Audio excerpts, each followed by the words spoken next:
Good day, ladies and gentlemen, and welcome to my humble house, my casa, my hacienda on the windy hills of Livingston, Montana. Now, before you, it looks like I'm probably doing another knife review, but I'm not. I'm actually going to give you my history, when it comes to jackknives and old school knives and traditional knives and that kind of stuff. Now, you're going to have to forgive me, ladies and gentlemen. I may get facts and figures wrong here or whatever have you, but I'm going back 60 years. Now, you see this knife right here? I looked all over China to find this thing. I hope let me see if I got this in focus here. Yeah, I looked on Etsy. I found this on Etsy. I got it shipped to the house for $10.99. I went through a fellow that deals in antiques. But I looked for a whole month. I looked on eBay. I looked everywhere to find a demo knife or an old knife or an example of what we used to pack 60 years ago. I started packing a jackknife. That's what we used to call them back in the day. When I was in the fourth grade, I was only like 10 years old. Well, I'm 70 now, so we're going back 60 years. So, my memory may be a little fuzzy, but this is what I remember that we used to carry, or something very similar to this. I believe this shape of this knife is called a peanut, but don't quote me on that. Back in those days, we didn't care what a knife was called, just as long as it only cost about $1. And these type of knives right here were between $1 and $5. And if you look real close, it says right there. Took me a long time to clean up this knife, by the way, and get all the patina off and whatnot have you. But it says Imperial which is Providence. It's abbreviated, Rhode Island, USA. Yep. And this color right here, excuse me, I bumped the camera. This color right here is, my wife, she told me it reminds her of the color mustard, which is correct. But a lot of the knives I was looking at, this color was all kinds of wrong. Back in my day, the old school knives were this mustard color, just like this. And I think this knife right here, the style of it, don't quote me on this, I think this is a peanut, but the point I'm trying to drive home is this is an imperial knife. And I remember this shield right here, this, whatever you want to call it, the company Largo shield, or, that little crown there, or whatever have you.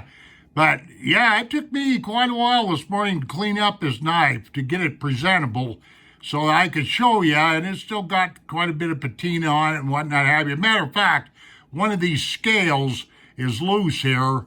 But let me close this blade so I don't have an accident and open up this one right here.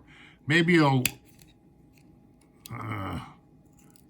find this kind of interesting. But right there, you see that? There's 3 rows of numbers. 3 rows of 7 each numbers. That's 21 numbers. And if you look over on that left side, you'll see a P right there. And I'm pretty sure that's a patent. Now, I have no idea what those numbers stand for. I don't know what year this knife is. All I know is I looked all over China to find this thing. And, like I say, I got it from a guy on Etsy that's an antique dealer, and it wasn't too much. The only thing that's really wrong with this knife is this scale right here, this mustard colored scale is loose. But these old type of knives right here, they used to crimp. The bolsters crimped right in here like this. Can you see that? I don't know if you can see that or not, but see right there. That's how, and that's all that really needs to be done, is that crimp down a little bit better. I can actually turn this in. Matter of fact, since this is such a little treasure to me and I spent so much time finding it, I think I am going to restore this. Let me see if I can get this in focus a little bit better. But yeah, now when we were kids, every one of us guys were running around with these scales broken off, these bolster covers cracked and missing, and we were hard on knives. We used to throw them, at trees. We used to play mumbly peg. We used to make tie them on sticks and make spears out of them and all that kind of crap. I mean, we were really hard on these old jackknives. But I just thought it would be kind of interesting to show you folks what we used to pack around 60 years ago. Okay, let me get this back up here in focus. Yeah, and this is about as close as my feeble memory will come, okay? Now let me set this down and pick up this, because this is a modern knife, okay? It's from Bear and Sons. Let me get this in focus. Okay, come on, get in focus. Stop burning daylight here. Okay, this particular piece right here, and by the way, if you think about buying this slip and this lanyard don't come with, okay? But this is a Bear and Sons Barlow. Now, I remember the old Imperial knives. They used to have a shield right here, if I remember right, and it said Imperial on it in pretty big letters, and then over here on this big bolster, it said Barlow in great big letters. This was another type of a knife that we used to carry, these old Barlow knives. Only this is a modern one. This was made by Bear and Son in, let's see, Jacksonville, Alabama. Okay, this is a brandy new real, right there, that stands for Carbon Steel USA. That's a USA company, by the way, you know, Bear and Son. So if you like this knife, well, go check them out. I didn't give too much for this doggone thing. Anyway, there it is right there, Bear and Son. Not Sons, Bear and Son. I see people screwing that up all the time. But this yellow, as you can see, is way different than that yellow. I was a real stickler about getting the right color when I was getting a demo, when I was trying to find a knife to do this movie file. This right here is kind of vanilla yellow, if you will, and this right here is a mustard yellow, okay? But, you know, but for some reason, I think these old yellow-handled knives, they just sold more of them. I know they were readily available when I was a kid and all that kind of stuff. So there you are.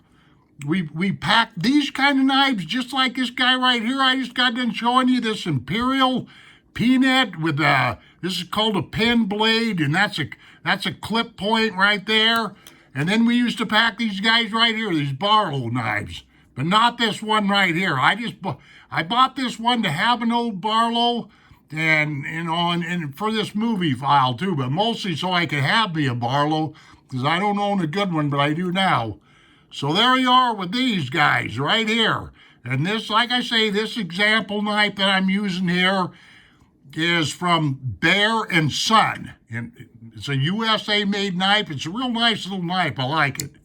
So there you are. There's the history going back 60 years, for me anyway. I don't know what this file means to you folks, but that's the way it is. These old Imperials and these old Barlows, these are the kind of knives I used to pack when I was a kid 60 years ago. Thank you very much for watching this movie file, and we shall see you on down the trail. Let me see if I can get this in focus one more time. There we go. Adios, my friends. Take care of yourselves, and we shall see you on down the trail.